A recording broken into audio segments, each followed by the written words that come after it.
I think gold's set to rally nicely in the next few months for a lot of reasons, and I'm really happy we had a high consolidation. I'm amazed we did coming from such extreme overboughtness. I really thought a correction 10% plus was necessary, but gold's just been extremely strong for the past 22 months now or so, and that just continues.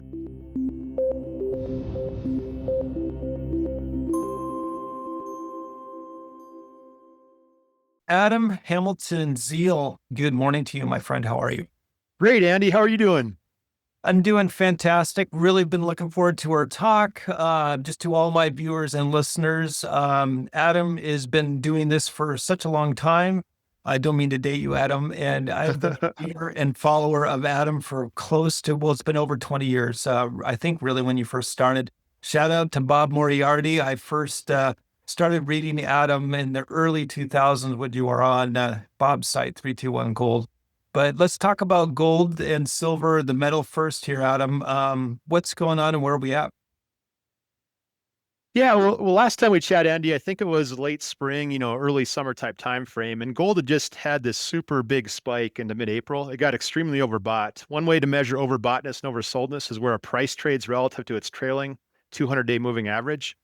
And gold got to 26.2% above its 200 EMA in mid-April.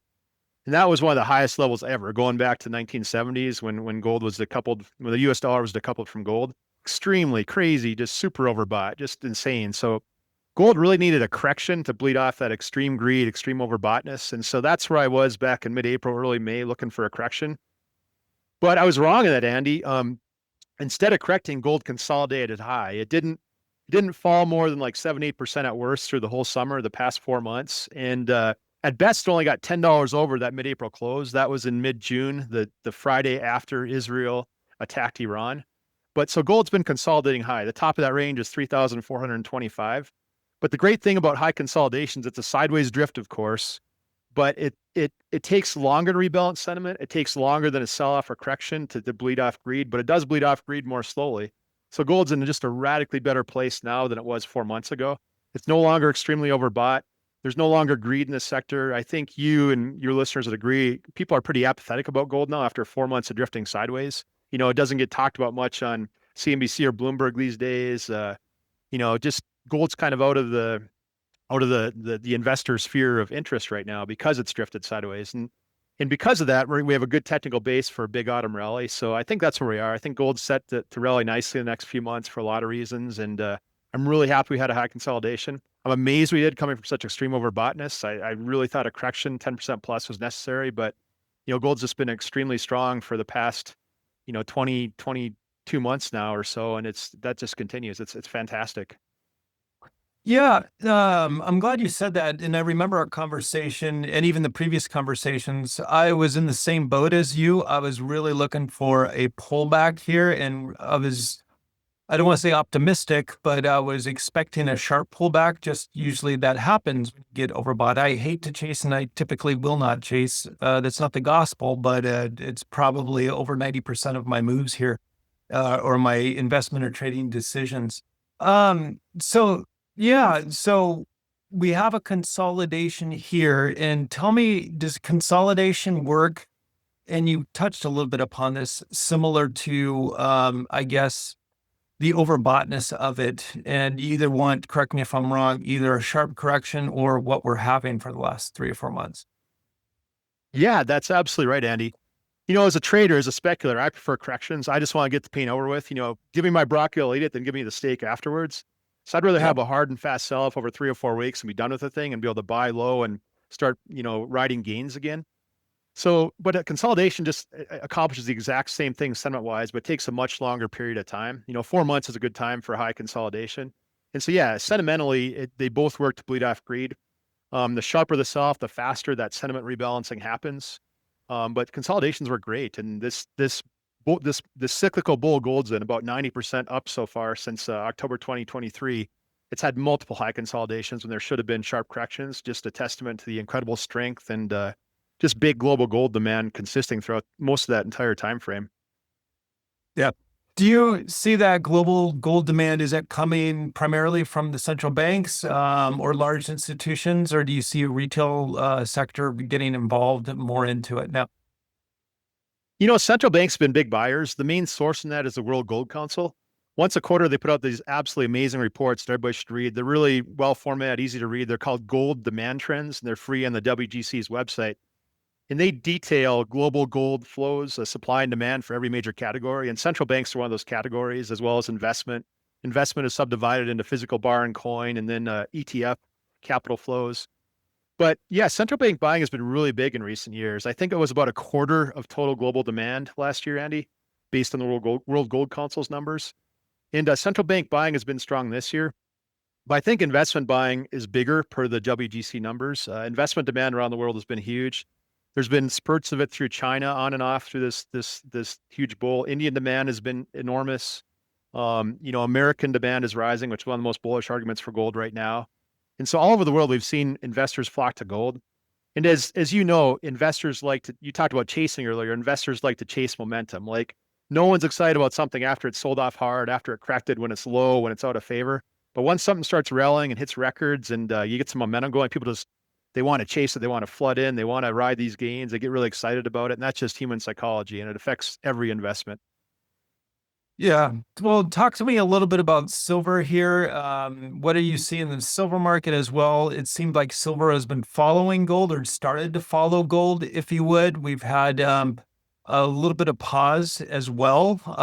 And is it consolidating as well? Tell me your thoughts about silver. Silver's been probably the most remarkable thing this year in the markets I've seen. I've been doing this for 26 years professionally, as you said, a long, long time. Yes, I'm old. I feel it every day. But in most of the past couple decades, silver tended to be a sentiment gauge for gold, technically. Silver would only rally or sell off if gold did, and it would tend to amplify gold, but it was really dependent on gold. It was slave to gold. But in the past few months, starting this spring, we've seen silver break out, like it's rallying faster than gold and it's staying higher than gold. It's outperforming gold. And that's really, really interesting. The silver market supply and demand dynamics are very different from gold's. There's a huge industrial component to silver demand that gold doesn't have. And I'm just amazed at the relative strength in silver. Silver shot up this spring as well, and it's also consolidated high. It's near major secular highs. I don't have the exact number, but probably around 14-year secular highs right now, which is just absolutely phenomenal. And silver stayed high, even when gold sold off, even when it's pulled back within this high consolidation. A pullback is a sub 10% sell off from the latest interim high. Even when gold is pulled back, silver has been resilient. Most days when gold's down, silver doesn't fall, doesn't amplify it, doesn't leverage gold's downside. But when gold rallies, silver tends to outperform the upside. So the silver demand has just been phenomenal. And I really don't quite understand where it's coming from yet. I think investment's a factor in it. The equivalent to the WGC's GDT reports comes from the Silver Institute. They published awesome comprehensive financial data or fundamental data on silver, but that's only available once a year. It comes out in like early May, late April, and it covers the past calendar year. And so it's really hard to get silver fundamental data outside of those 1 year increments. And that's just, you can't imagine lower resolution than once a year data. And so I don't know what's going on in silver, but it's really exciting, really remarkable. Yeah. Let's talk about the miners here. And actually, we're going to do this differently. I'd like to go over the technicals, but let's go over the fundamentals here, the earnings reports, and the miners that you're following. What are you seeing here? And it seems like at these levels, they're just really printing money. Oh my gosh, Andy, this is my favorite subject. We're deep in the quarterlies here. Earnings season for the second quarter of 2025 just finished. It runs from 4 to 6 weeks after quarter end. We're talking on August 20th today. The 15th is when companies had to finish reporting. So I've been deep into quarterly reports, 10Qs, foreign equivalents. It's just, I love reading this stuff. I love seeing how companies are doing fundamentally. It's really interesting, really exciting, seeing how their mine builds are coming, how their expansions are coming. Gold miners.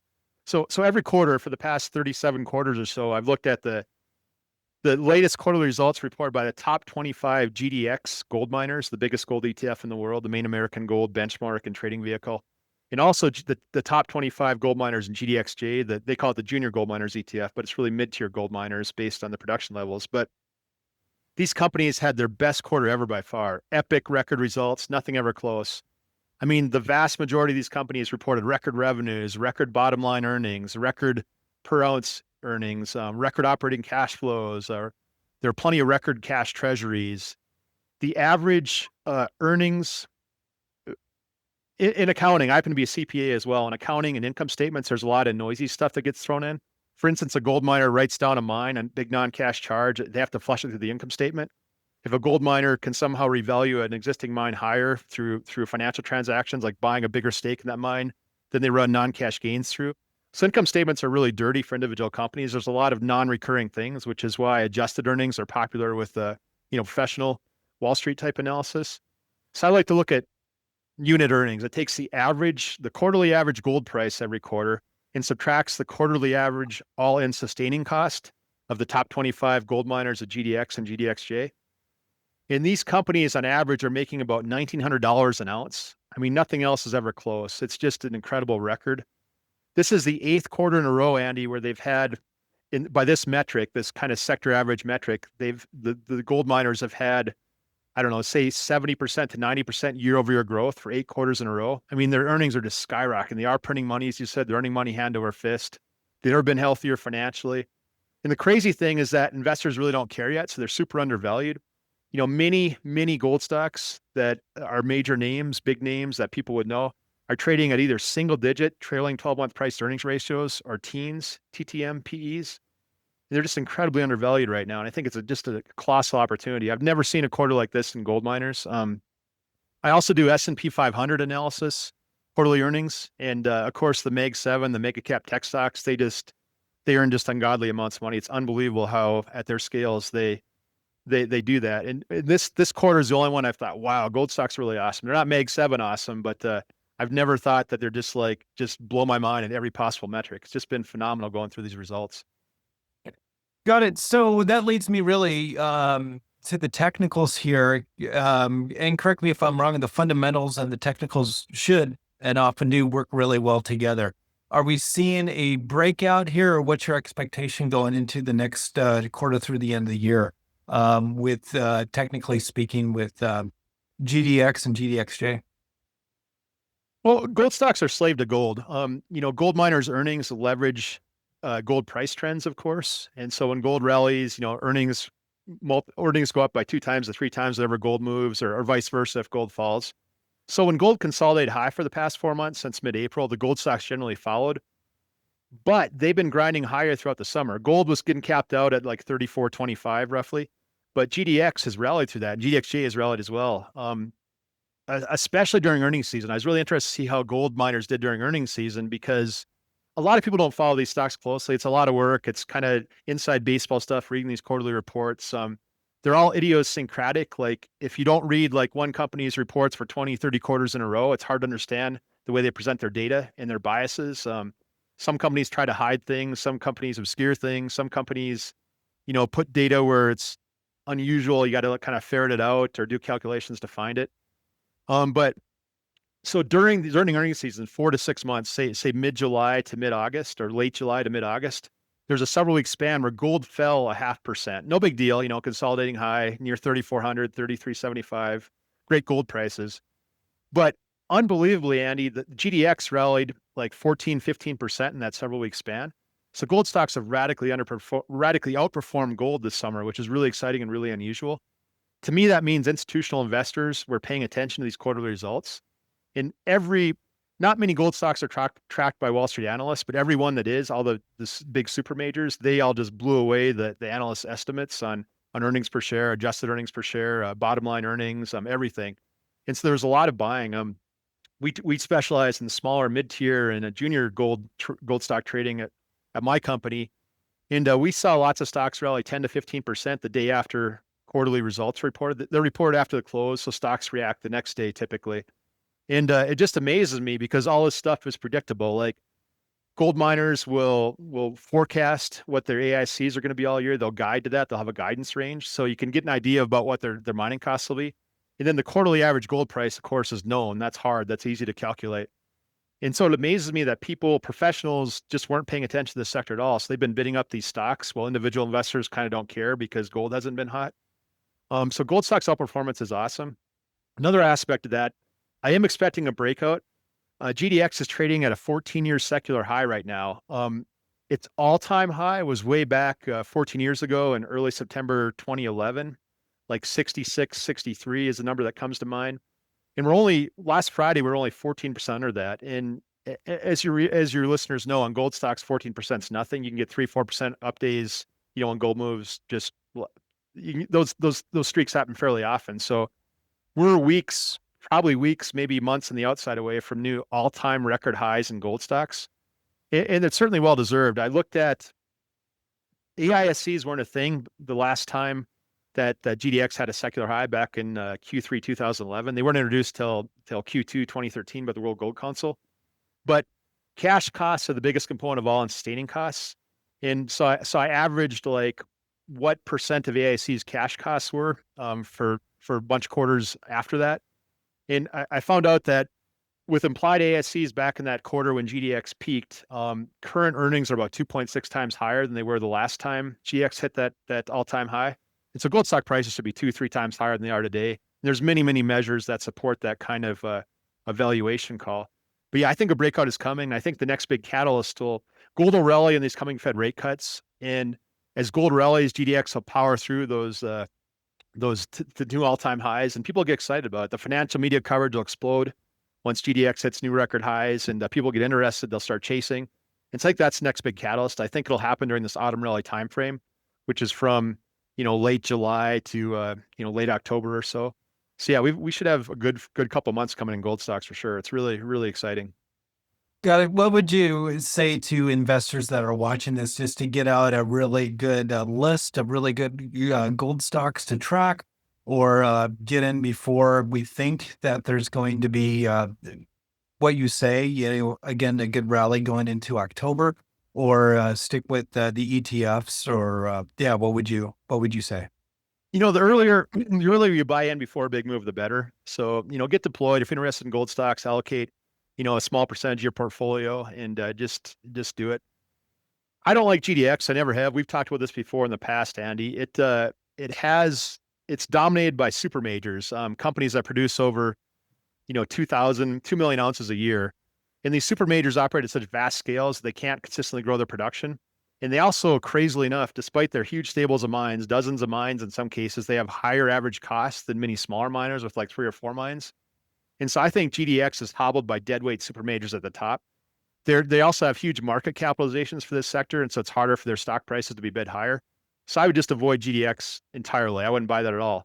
But GDXJ essentially takes GDX and lops off the top 10, 11, 12 positions, and it expands the weights to the mid-tier gold miners below that. Mid-tiers mine between 300,000 ounces and 1 million ounces a year. And that's a sweet spot for upside potential in gold miners. They're nowhere near as risky as juniors. And they usually have 3 or 4 mines. So they're diversified through different, geographical, geopolitical type areas. And so, yeah, if your listeners just want to do an easy gold stock investment, I'd buy GDXJ, the junior gold miners ETF, although it's really a mid-tier gold miners ETF.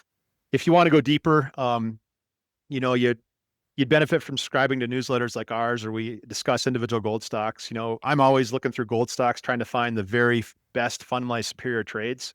And they vary, they change over time. Gold miner A might have a big expansion project coming out in a few quarters that's going to really boost production for a year or two. And then it might go 3 or 4 years where production's kind of stable before it can get another expansion or mine build in line. So the hot gold miners, the fundamentally best gold miners, they kind of rotate over time as they do expansions and mine builds. And so it's not a static list, but GDXJ is the best simple bet for getting gold stock exposure. Got it. Really, and this is my last question here is, there's a lot of chatter here in the world that we lived in that the stock market's in a bubble, and that there should be and will be a correction here in the S&P. If we do get that, how do you expect the gold miners to react? That's a really good question. I get that one often. There absolutely is a bubble in the stock markets. This AI bubble is crazy. The main way to tell it is look at valuations. If you take the last century and a half of the S&P 500, the average trailing 12-month price to earnings ratio has been 14 times earnings. That's been fair value over, a century and a half roughly.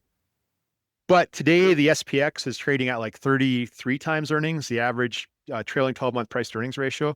So in bubble starts at double fair value historically, 28 times. So yeah, we're in a bubble for sure. Gold stocks do get sucked into sharp stock sell-offs for sure. And that's definitely a risk. If we have A panic is defined as a 20% plus stock market sell-off in 2 weeks or less. A crash is 20% in 2 days or less. A bear market's just 20% over any time. If we have a gradual stock market sell-off into a bear, say it takes a few months to get down 20%, gold stocks they'll be fine. They'll thrive. If we go down 20% in the S&P 500 within a couple weeks, gold stocks will get sucked in, but it'll be temporary. They'll bounce hard and they'll come out strong. So the steeper the sell-off, the more fear generated in the general stock markets, the more gold stocks will temporarily get sucked in. But overall, gold stocks and gold tend to thrive in bear markets and stocks. People start looking for alternatives. Like right now, everybody thinks all they need is the Mag 7. Some subset of those, their portfolios are dominated by NVIDIA and, Amazon and Microsoft. And so, but once stock markets start trending lower and once people start fearing corrections or bears, they start saying, maybe I shouldn't have 80% of my investable assets in 7 stocks here. Maybe I should diversify a little bit. Maybe I should look at other things. And so gold tends to really thrive. Gold investment demand tends to rise dramatically during bear markets and during U.S. stock market bears. Another thing I find interesting, Andy, is there's 3 major gold ETFs in the U.S.: GLD, IAU, and GLDM. They all have different purposes and different annual fee structures. But if you add their holdings together and you figure out the value of their holdings, like multiply the ounces of gold they're holding, physical gold bullion they're holding for investors by the price of gold, you get it. I did this yesterday. The number was like 171 billion roughly. That is just 0.3%, less than 0.3% of the market capitalization of all 500 S&P 500 stocks. So that's a good proxy for how American stock investors are allocated to gold.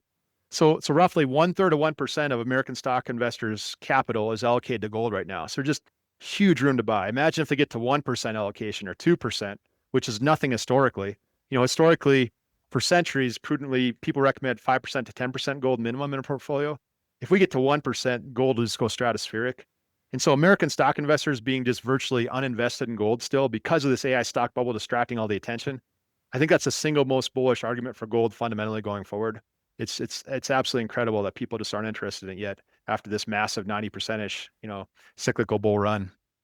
Yeah. And I'm assuming, and I don't want to put words in your mouth, but I see it. I'll speak for myself that is coming, if you would, over the next, we should be over the next several years. That's what I would assume. Definitely. Yeah. As a contrarian, as a fundamentals guy, I've been looking for a big stock market sell-off, a bear for years, been wrong on it for years. There's various reasons the stock markets have levitated, but you can't hold off the reckoning forever. The Fed can print money for a while, the interest rates can be low for a while, but eventually stock prices have to reflect some reasonable multiple of their underlying earnings. And it can be delayed for a while, but it can't be, eliminated. There's going to be market cycles no matter what governments and central banks do. I think it's inevitable as night following day, as winter following summer. It has to happen. I agree with you 100%. I've had several high profile people on recently, and Bob Moriarty being one of them. And they've all said the same thing that you have. And I preface this as it can go on what seems like forever, and then it stops. Yeah. Things are good until they're not. There'll just be one day we wake up and stocks are down big, and then there'll be 2 or 3 down days. People start getting worried. They'll start selling. It'll cascade. It'll snowball. Yeah, it's good till it's not good. And the markets have always been like that. So yeah, the reckoning is inevitable without a doubt. Yeah. Adam, if you have such a great reputation and you have such a great service, if people want to do business with you, want more of you and read what you got, tell me about where they can find you and tell me what you have. Thanks for your kind words, Andy. I'm really grateful. Our website is Zeal, Zeal, LLC.com. We publish free weekly essays on the web. We publish a paid subscription weekly newsletter, a paid monthly newsletter. We have free email lists people can sign up for to see whenever we're publishing new content, including interviews like this one. And so, yeah, just stop by our website, zealllc.com, and see if it interests you. Yeah, well, Adam is really underselling it. And I don't mean to embarrass you, Adam. It is fantastic. I've been a reader, an avid reader of Zeal for, again, 20 plus years. It's not only a great read. What I really appreciate is not only all the things you get right, but also some of the things you've gotten wrong, and you just fully admit that. And you put skin in the game as well. So I really do appreciate that, Adam. Thanks so much, Andy. It was wonderful chatting with you today. Really grateful for the opportunity. Yeah, we'll have you on again really soon. Thanks a lot, Adam. Have a great day. You too. God bless.